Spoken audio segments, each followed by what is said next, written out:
The wind can blow in any direction. However, depending on where you are on the Earth, the wind will tend to blow in a certain direction. And this wind pattern is established due to convection and the Coriolis effect. If we look at the equator, the air near the equator is much hotter than the air in temperate zones.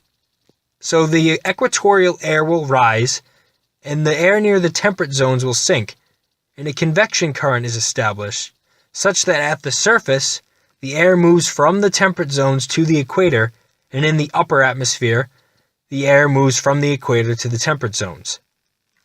Now this means that in the northern hemisphere, the air will seem to blow from the north to the south.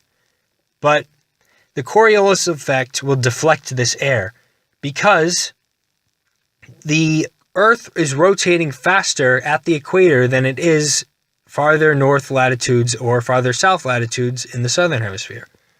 This means that as the air moves toward the equator, it gets left behind by the Earth because the Earth is rotating faster compared to the air. Now, the same thing happens in polar regions because the poles are much colder than the temperate regions. So the air from the temperate regions rises, and the air from the polar regions sinks, and a convection current is established.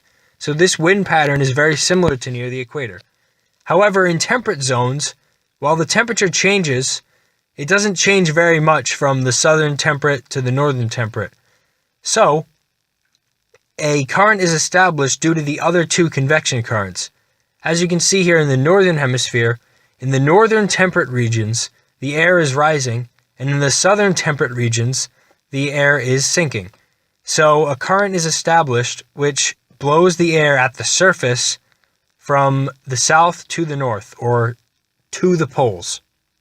This means that the air is moving in the opposite direction in the temperate zones.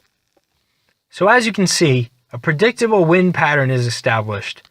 Now on the local level, the wind can change directions, but this general trend was very useful for sailors in the past, and that's why they called them the trade winds.